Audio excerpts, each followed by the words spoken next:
Hi, everyone. Welcome to today's webinar, How to Lower Call Volumes and Reduce Contamination with Digital Communications.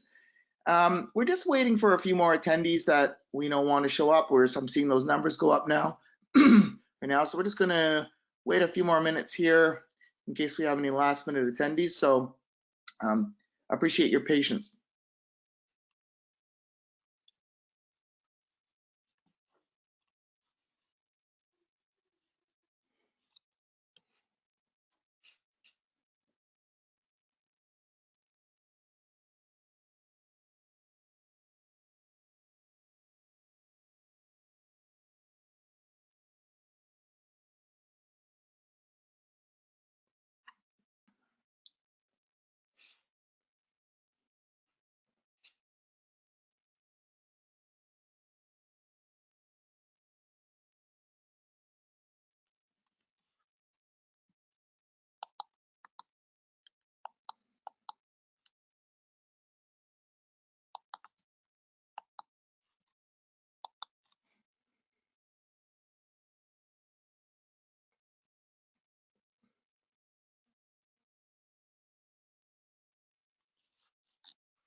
All right. I think we're going to get started here, everyone. I just wanted to welcome everyone to today's webinar. My name is Todd Mumford, and today I'm going to be your moderator and your host.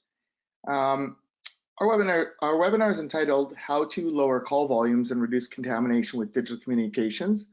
And what we want to really dig into today is helping you understand how to better build and adopt a digital culture in your programs, and to help the people and your audience build better recycling habits. I'm pleased today to introduce today's speakers, Jenny English and Drew Rifkin. Jenny is a waste and recycling specialist with over 8 years of experience in the industry. She's recognized as the next generation leader in the waste and recycling industry and was named to Waste 360's 2017 40 Under 40 award list. She's also a waste and recycling specialist here at Recollect. She's going to deep dive today into waste and recycling programs and help you learn more about how to audit programs for effectiveness and maximize engagement through better communications. And we also have Drew Rifkin. Drew's a consulting and procurement expert and he has over a decade of experience providing technology solutions to municipalities. He brings a deep understanding of the needs and concerns of local government. So just a couple housekeeping items before I hand over the mic to Jenny to start. First, today's webinar will be available on demand after the live session, and it's accessible through the link you're using now. So I'll provide that link at the end of the session today. And so if you want to share that with anybody else in your organization or anyone else you think that could provide value to, they can just go on and get the recorded version. Next, we'd love to hear from you during today's presentation. So if you have a question for our speakers, please feel free to ask at the end. We're going to leave our Q&A session to the end. We're going to open up about 10 or 15 minutes at the end for you guys to ask some questions. Alternatively, you can also ask questions through the GoToWebinar control panel, or just reach out to me and chat, and I'll be moderating and collecting your questions and presenting it to some of the presenters today. And if we don't get to your question today during the webinar, we'll definitely be sure to follow up with you afterward and have a bigger discussion on helping you get those answers. And last, we'd like to encourage you to share today's webinar. You can use social sharing icons at the top right of your player to post this directly, or again, you can share this with your network after this is done and you have the recorded link. So without any further ado, I'd like to kick things off by welcoming our own Jenny English. So Jenny, over to you. Hi everyone, thank you so much for taking the time to sit in with us today. There we go. As Todd mentioned, we're going to kick off the conversation talking a bit about contamination and reducing phone calls. You know, that being very much the 900-pound gorilla. Contamination is an issue that I think that everyone across North America is really feeling right now. And so it's something particularly important for us all to be focusing on. The good news is we're not going to sit here and tell you about all the ways that you're currently being affected by that contamination. You certainly know what that impact has been on your program so far. But we certainly want to offer some thoughts around, you know, reducing some of that and some ways that that can be done. And of course, you know, there is a bit of a sobering truth around contamination, and that is that there is no shortcuts in increasing diversion or reducing contamination. That said, of course, we do believe that using digital communications technology can definitely help to amplify, you know, good decisions and public policy that's currently in place, while maximizing the impact of your staff time and outreach efforts. So without further ado, we'll dig in a little bit more. When it comes to analyzing kind of where you're at currently, you definitely want to start by looking at your audience and establishing who that audience might be. You know, who are the players that might be involved? And don't forget that sometimes that may include your council. It could be, you know, upper management that needs to be included in that audience. And then further to that, you know, are there certain parts of that audience, are there other things that we need to consider, like a multilingual audience that requires maybe communications in a different language, and sort of kind of thinking of your demographic around that. Hey guys, this is Drew here speaking. Thanks, Jenny. So yeah, you know, when Jenny says, you know, think about your demographic, you know, are you a retirement community? Are you a college town? The communication methodologies that you're going to be using definitely can vary depending on who that audience is. The other thing that we wanted to talk a bit about, and as you start looking at, you know, answering these questions around reducing contamination, reducing your call volumes, is starting to think about what your current outreach and communications programs are today, and where are you spending your money? And sometimes when you think about where you're spending the money, you might only think about the money that is coming out of maybe your particular budget. But sometimes there are other things that need to be considered in thinking about a holistic picture here. So if you have a call center, maybe you work for a municipality that has a 311 center and they handle the majority of the calls, not your department, then sometimes it's hard to remember that these guys are having costs across your organization.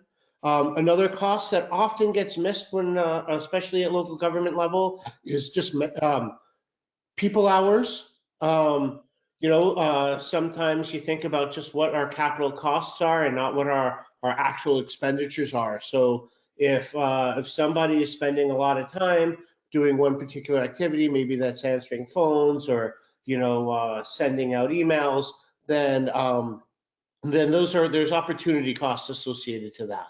So think about and one of the things that we always say is how much does a phone call cost you as a city or as an organization, and what are you spending on annual print costs that may be able to be reallocated and utilized in more beneficial ways.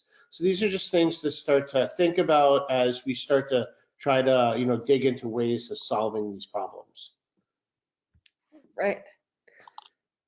So speaking a little further into some of the constraints or some things to consider, it's definitely to think about any program constraints or anything, any compliance issues that you may need to consider as you look to implement new programs or improve your current programs. Sometimes these might be, regional policies, maybe local legislation, something mandated by your local council. There's a number of things that may contribute to these constraints or things that you need to consider. Are there any constraints around communicating with your residents because of language barriers again? Any specific requirements about how you communicate with people? So one example to really consider there is, if you're a hauler that's been contracted by a municipality or a region, is there something in your contract that specifically dictates how you're supposed to communicate with residents? And if you're a community or a municipality, have you put that kind of language into your contract for your hauler for them to be the ones that communicate, and really sort of laying out anything that may cause a barrier in moving forward with an education and outreach program? Specifically, I've seen many RFPs that have been responded to by haulers where a municipality will mandate you must put advertisements in a newspaper or run radio ads or things that may not necessarily be up to date. I think I've even seen one where they were requiring a certain number of fax communications go out. And I don't know about you guys, but my fax machine is no longer in service. Or non-existent? Yeah. Yeah. So we'll move on. So establishing baseline. So kind of this is really just about painting a picture of where you're at currently. You want to know where you're starting from so you can determine where you want to go from there. One of the best examples to really kind of help wrap your head around this, starting point is, say maybe you're wanting to lose some weight. And before you start that new fad diet, I don't know, maybe you're looking at doing a keto diet or something like that. What are you saying, Jen?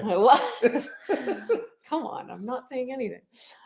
You definitely want to hop on a scale. If losing weight is your goal, you need to know where you're starting. So, what are we looking at right now? Where are we going from here? And in very much that same way, you really want to review all of your current data to see where you're at and really figure out, where you are with respect to your goals. Another example here is, maybe there's a certain contamination rate that you're trying to reduce. There may be fines associated with that contamination rate, or maybe increased disposal costs because of contamination.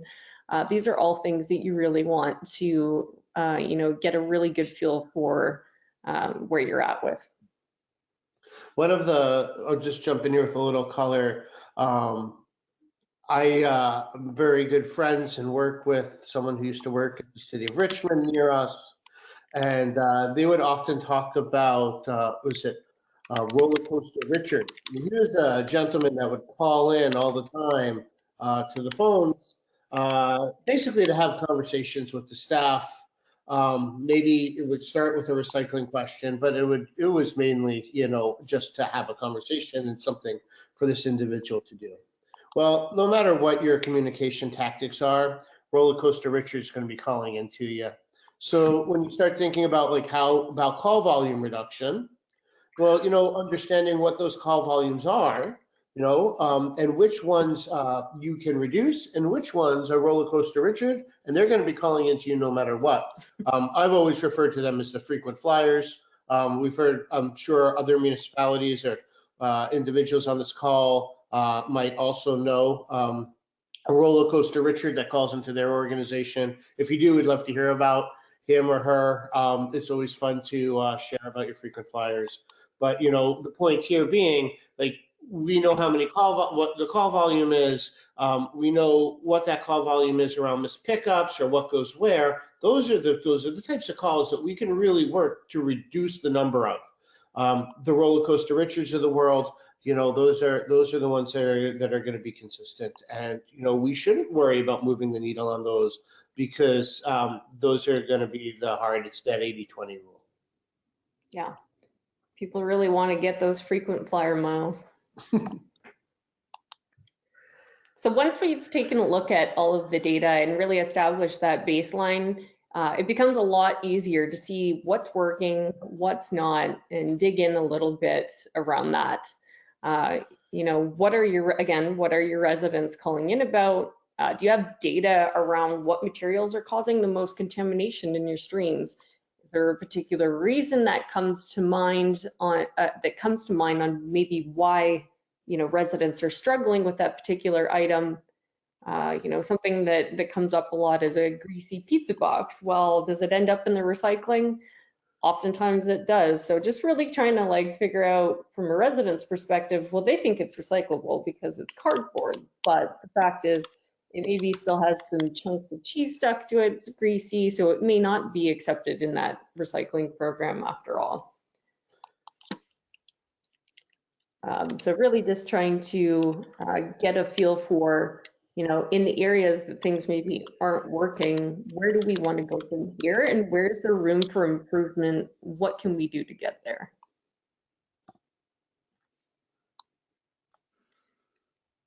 So once you've done that, you're most likely starting to see a bit of the big picture. We're able to start getting a feel for what some of the program goals that you have might be. So, you're looking at the whole thing after reviewing all this data, is reducing contamination one of those goals for you, or is it simply just improving customer satisfaction by allowing residents or customers to be able to get the information that they want in a way that they'd like to get it, something that fits within their workflow. Those goals could be driven internally. Sometimes, again, maybe they're mandated by a provincial or state level. It could be that there's a local goal of increasing waste diversion by, say, 50 or 70% by 2025. And those might be some of the goals that you're looking to do, or it could be something just as simple as, we really just want to improve people's online experience. So further to establishing those goals, I think many of the people on this call have heard of setting SMART goals before. I know there's a few different iterations of this, but for the case of this webinar, we've just listed them as creating goals that are specific, measurable, attainable, realistic, and timely.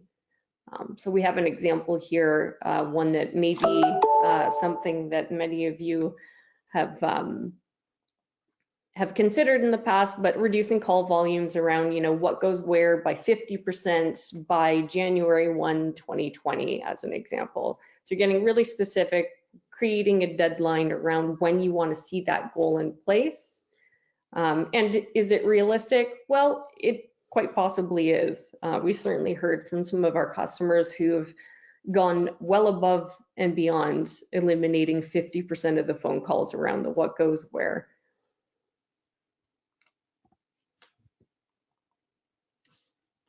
So once you've established those goals, the next step is certainly to sharpen up your communication. So, what are we going to do to communicate these goals to residents or customers? Do we need to communicate that specific goal, or is it something that, we really need to have some really targeted messaging that speaks specifically to the point that we need to get across? And so, is it as simple as please stop putting plastic bags in your recycling cart? Is it something a little, do we want to drive that resident to the website to get more information, or to start becoming a little more self-reliant and able to search for things on their own? Yeah, and I think one of the things that is super important here is just that these are your words. These are your messages to your customers or your residents, and you have local ways of saying things, local challenges that you're working through, and approaching these situations or these challenges in a way that's unique and specific to the location that you're working in. I think around some of the university towns that we work in, and they'll often refer, to the residents, with the names of their college teams, and so if we're talking about maybe the Tar Heels or something to that effect, they'll say, "Hey, Tar Heels, let's work together on this issue." And so, thinking about ways to really communicate that it's engaging to your organization. That's something that, at Recollect, we spend an abundant amount of time in consideration that every area, every location is going to be unique and deserves the ability to speak to the residents in that unique voice. And another thing that really stands out for me on this particular slide is that repetition works. That is so true. And the reality is there really isn't a limited amount of ways for you to communicate, any of your goals or any specific messaging that you want to get out to residents. You really should be getting it out to them in every way possible. For some people, if they get a printed piece of material in the mail, it's going to go directly into the recycling cart. We certainly hope it's going to make its way to the recycling cart, because that's not where they kind of live and breathe. Maybe they're glued to their phone, or maybe they're the kind of person that's constantly on the fly and they need that notification to pop up on their phone. Those types of things. So really trying to get the message across in as many ways as possible, so that no matter what, people are going to get it, hopefully, and hopefully that resonates with them. So that kind of speaks a little bit into getting buy-in. And Drew, I'm going to turn to you again for that one. Yeah, well, this is very much common sense, right? So if you're going to be looking to upstream and say, hey, these are the problems we're facing, these are the solutions that we've determined are going to be the optimal way to move the needle to get to our SMART goals. Well, make it a no-brainer. I'm kind of skipping to the second slide by saying, not only is this what we need to do, but this is how we're going to get it done. So often in the world beyond just solid waste and recycling, it comes down to budget. If my wife says, hey, I want to go to Hawaii, we're going, well, is there a seat sale at the airline? Like, how are we going to actually get? I want to go to Hawaii too. How are we going to get to Hawaii? how are we going to make these things work? Well, start to think like, are there funds that are available that are may not be being optimized? Can they be reallocated? Are there grants available through NGOs or through regional organizations that we might be able to tie these types of efforts to help get funding to make these things work? And so ultimately positioning the solution with a way of making it happen is a very powerful position to go upstream with. And then at the end of the day, with digital solutions specifically that we've been talking about, we're able to give a lot of metrics back, and you're able to then show what's working, what's not working in a way that's very easy. And so you can show the notion of how you're moving those needles, build a data-driven decision-making culture in your organization by leading by example. And one of the things that's often hinders this is that in old world IT, kind of pre-SaaS technology, software as a service technology, often you had to burden other departments to get to information around usage of tools. Hey, how many people are coming to our website? How many people downloaded our PDF document? Those types of questions were often burdensome to a different department. That different department sometimes would push back or take a long time to get you the information. It wasn't exactly what you wanted. So today's world, putting these types of digital programs in place, you have access to this information at your fingertips, and you can then make data-driven decisions as you go, ultimately allowing you to stay ahead of the curve. This is something that we work with regularly at Recollect, and so I ask, please, we'll have our contact information at the end of this webinar. Please feel free to reach out to us if you're thinking about how do I have these great ideas. We want to drive buy-in through the organization. Give us a call. We'd be more than happy to, put together strategies for you to get this done. Yeah, a little bit further to this getting buy-in bit, I just wanted to offer a little bit of a story, and it's a story that actually speaks to how I came to work here at Recollect. Back 4 years ago, I had worked for one of our customers. We were an existing customer of Recollect, and we were simply just using the collection calendar tool. But there were some internal changes and program changes that were happening. And one being that we were switching from weekly garbage collection service to biweekly and switching to a pay-as-you-throw at the same time. And as you can imagine, that is a very difficult thing to instill after you've had, weekly garbage collection in that city for say 30, 40 some odd years. One thing I learned from my colleagues within the region was that they all suggested the same thing. They had been people that had been through this already, and they had all recommended that you really communicate to people as much as humanly possible in every single way you can. Knowing that the municipality that I worked for was pretty competitive, and I think that some people who are maybe on this call have experienced that, where maybe there's a local municipality that you kind of like to compete with, or it's a nice little healthy competition. We were very much of that mindset. We wanted to be the first ones to do things. We wanted to do it bigger and better than everyone else. So when it came to educating the public on how do we communicate these new schedules, how do we make sure we're not going to get 14,000 phone calls from residents saying, why isn't my garbage picked up, when their collection won't be happening until the next week. And so I was really able to champion, here's these tools that we're already using. Well, we can really maximize them. Let's include other tools that show people how to get rid of things properly so that they're not putting it all in their garbage cart. Let's allow them to have access to their collection calendar right in the palm of their hands. And that really spoke volumes to management and to council. They were really excited to see that, all this extra effort was being done in line with communicating this really important and new program.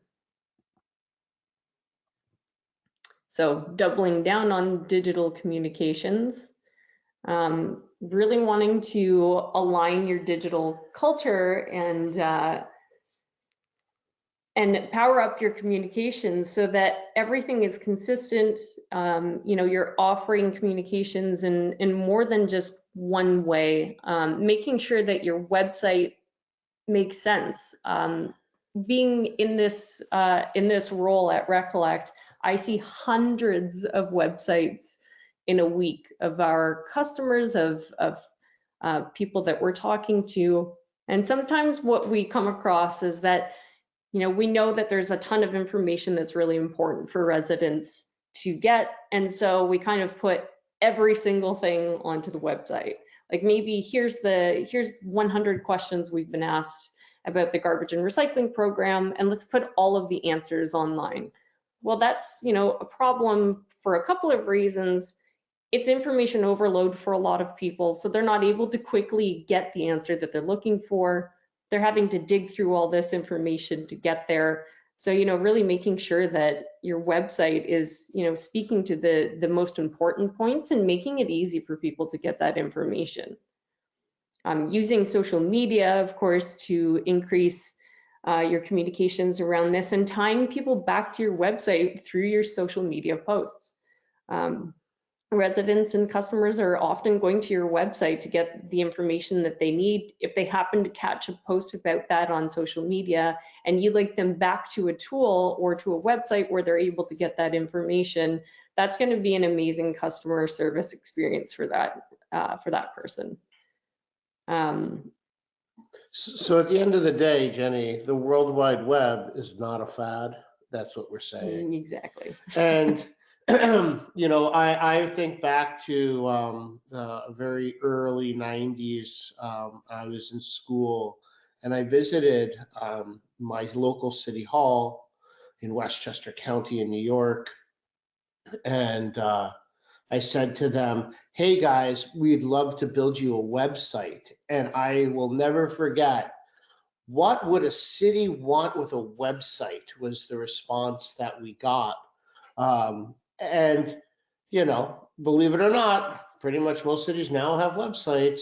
What we're saying is that, Generation X is the generation that both can do digital and analog. We're the only ones. I'm very proud of that. That means that I have to support my parents in copying and pasting and reading emails. And yet I have to support my son when he doesn't understand what a stamp is and why a letter takes so long to get over the mail and so on and so forth. The point being here, there's no reason to procrastinate going digital any longer. If you're not there yet, you will have to be there very shortly. So you might as well get on the horse. Or the ping, maybe a more technologically term. Sorry. So all that said, in conclusion of all that we've discussed here, we just wanted to kind of re-highlight a few things. So, making sure that everything is aligned and optimized to help you communicate and get past any kind of challenges that you may have. Again, reviewing your audience, knowing their specific needs, what can you do to address those particular needs?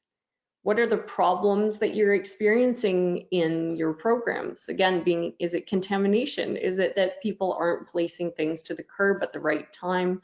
Are they not placing things at the curb in the right way? What are those particular issues that you're seeing the most in your area? Establishing your baseline, so getting those numbers in. At Recollect, we're big data geeks here, and we could speak for days about numbers.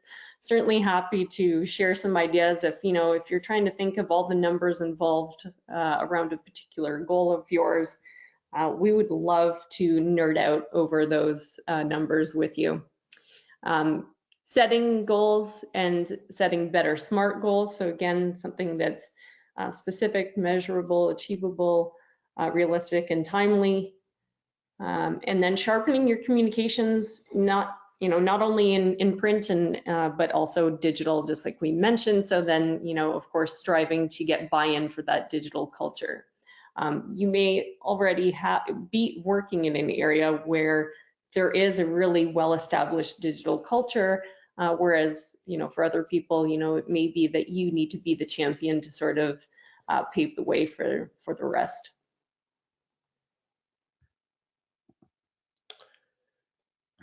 So at this point, I guess, Todd, we hand it back to you to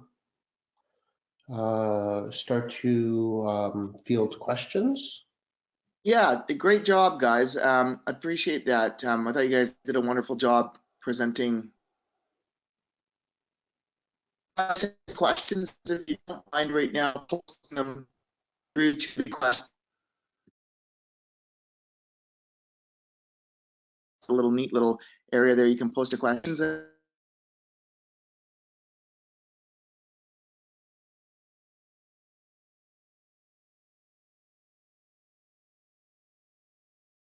Todd, I think you broke up there. Your audio kind of broke up a little bit.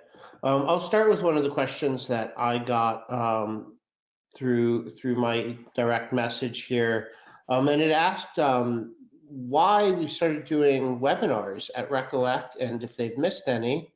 And we haven't done many webinars of recent that are public facing or quote unquote part of our open series. This is the inaugural one. So thank you guys for being part of this. This is the first time we've really started to take some of these communications lessons that we've been sharing with our customers and trying to start sharing them in a broader way. We're going to continue to be doing open series webinars based on feedback. And so, but we're also, these are types of things that we're talking to our customers about all the time. And, one of our mandates at Recollect is overall improvement in environmental stewardship. So we think that, it's really important for us to be sharing these informations and best practices above and beyond just our customers. And that's really what's been the main catalyst for this. So thanks for that question, Francia. Looks like we've got Letitia. Letitia, I've got you on unmute. Maybe you can pose. It looks like you've got some really interesting questions here. So I think we'll move that over to you for some of your questions. Hi. We're interested in seeing, we currently under our City of Oakland contract, we're one of your customers for our online calendar for the pickup days in the game. However, as the collector of recyclables and also the processor, we're dealing every day with contamination, and we're currently running a paper process for leaving notices with our customers and then bringing those notices back, the receipt that we tear off, and having to manually enter everything into our system and track them through our database and any analytics that we do through Excel spreadsheets. So we're interested in to see if you have any technology that we can apply in the field to digitize the picture taking, the leaving the notices to the customers, and then a platform that the customers can then log in and be able to look at their pictures online and say, okay, here's the notice they left me. I can log into this website. I can look at my picture and see what they identified in my card. Thank you so much. It's an excellent question. I appreciate your time on the webinar and taking the time to ask these questions. We would love to talk further about this. I think the optimal place for the City of Oakland to start is through conversations with your customer success manager. After this conversation, we can start an email correspondence and connect you and start to talk about the goals and the particular requirements and see if we can help there. That's definitely something that we're striving for. We have a number of tools that have been built around understanding the educational outreach and how we are moving the needle. Things that we're doing for like the city of Rye in New York and also now in Saskatoon, Saskatchewan. So definitely something we should look at, see if we can either help with or point you in the right direction. But definitely the best place for this to start is with their customer success manager. We'd be super excited to dig deeper into this. So thank you. And I want to just clarify something. This would be directly through a service for California Waste Solutions, not for the city of Oakland. We service the city of Oakland. Got it. Yeah, certainly can dig into that deeper. Yeah, that'd be great. Yes, I remember the city of Oakland has 2 haulers, if I remember correctly. And the customer success manager would be Glenn Holstenberg, and then of course myself as the public outreach manager.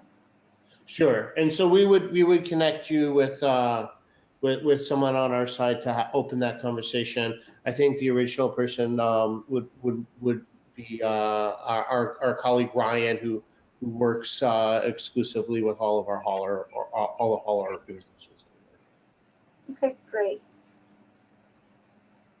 Great question. I'm going to move the question now over to Greta here. Greta is asking a question about the town of Aurora. So let me move the question here over to you, Greta. There you go. You're live, Greta.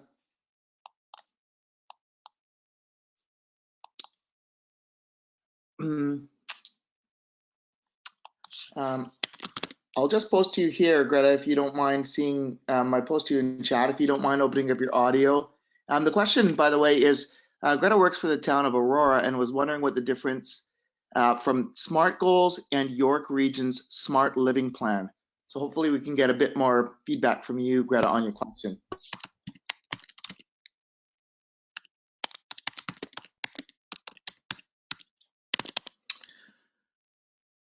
Okay, well, maybe we can come back around to that question with you. Okay. Go ahead. Sure. I was just going to say very quickly, Greta, if you can hear this, that what we refer to as SMART goals, that is kind of a generic acronym that can be that I try to utilize in my life, not just in business and in recycling, where the York Region SMART goals, which I have not looked at recently, I would imagine that's more of a specific goals that they have set for themselves that they may have used that same acronym to build.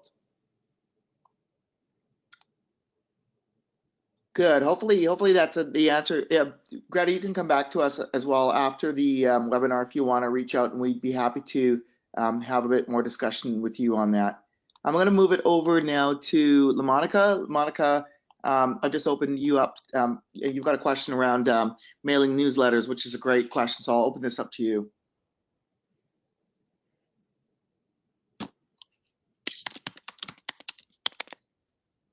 So the specific question was that LaMonica was asking was, do we recommend mailing newsletters to residents, their target audience, biannually? So maybe I can move that one to you, Jenny, because you have a lot of experience in this. Mm-hmm.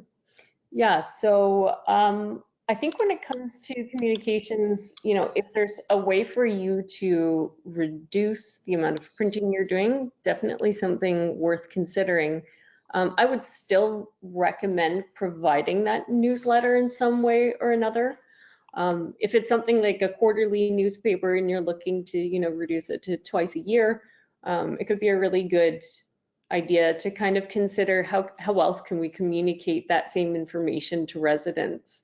I would even consider communicating that same information in multiple ways. So, while you're including it in that newsletter that's being sent out, maybe creating a social media campaign around some of those really important topics that you're addressing there. And one thing I would advocate, when you start to go to print, things become permanent. You don't know what happens to them. You lose control of them, right? They get hung up in someone's cabinet in their kitchen, and that becomes gospel. And so if something changes, they might not, know to even think to look. Black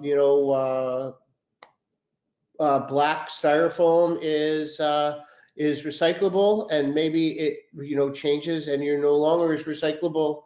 Now, if your newsletter states that, it's going to be harder to facilitate that behavior change. So things that do get communicated in print, you really want to make sure that those things are steadfast and are not changing or may change in the future. The other challenge with print is just language. You only have so much room on a piece of paper, and if you want to communicate this in multiple languages, either you need to figure out how to distribute multilingual or different versions in different neighborhoods, or include multiple languages on the same piece of paper. So there's some challenges that you need to think about. So print is not wrong by any means. You just need to think about what the constraints are for that medium and what the message is that you're trying to communicate.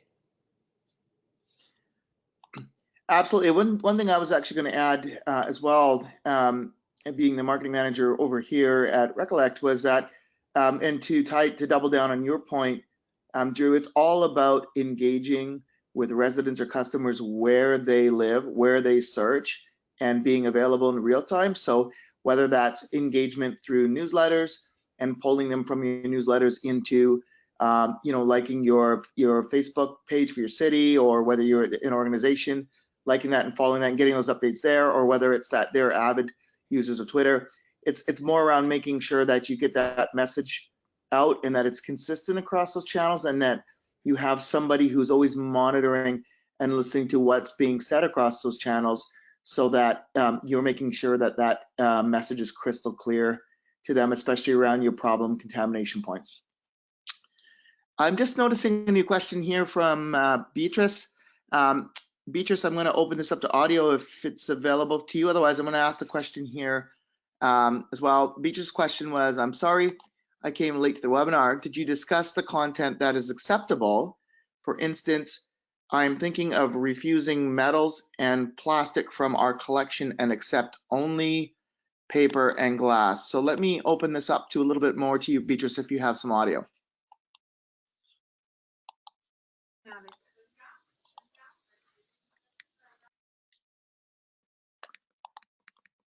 Beatrice, it's a little bit difficult to hear you. Maybe you could get a little bit closer to your mic.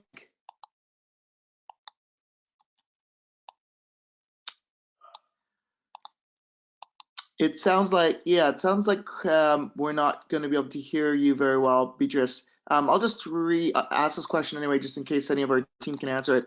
The question was, did we discuss content that's acceptable?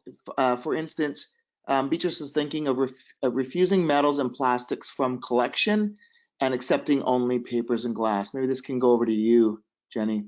Yeah, certainly there's a number of our customers that have had, experience that there is a number of items that they find to be pretty difficult to communicate with residents about. And so they've elected to remove them from their curbside collection programs as well. So certainly something that we've heard from a number of people.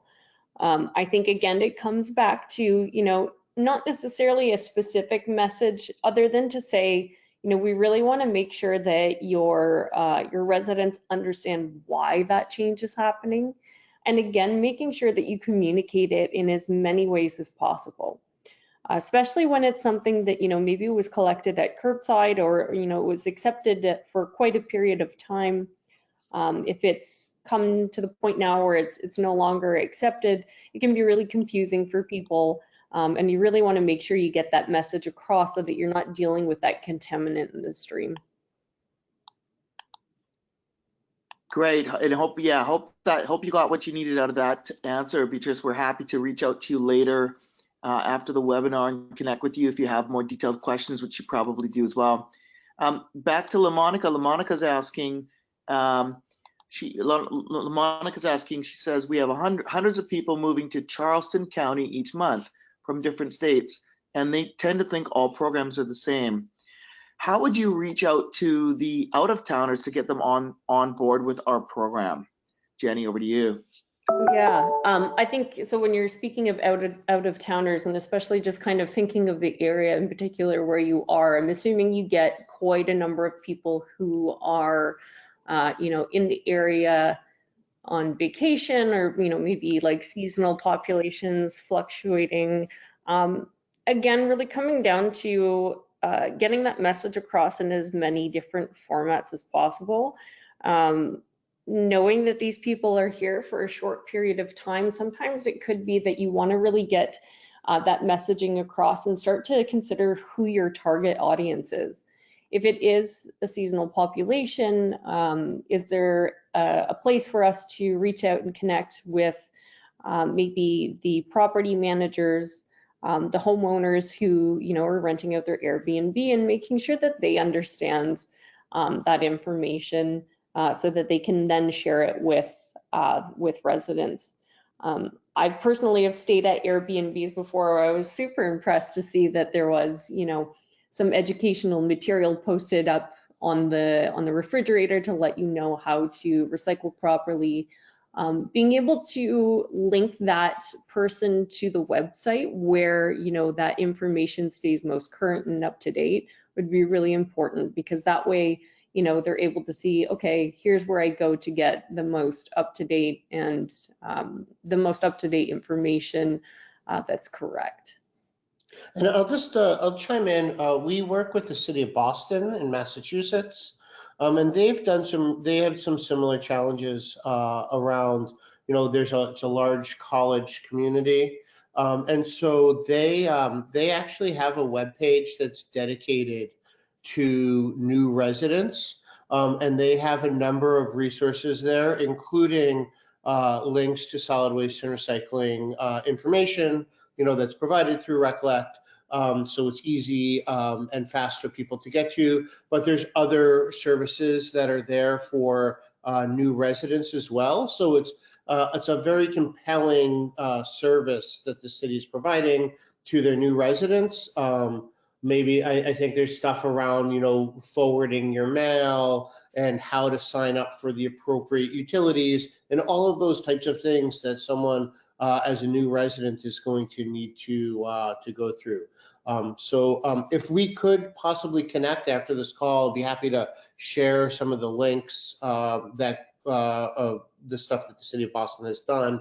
It's a really great example of someone with a similar challenge who's done a very good job around it.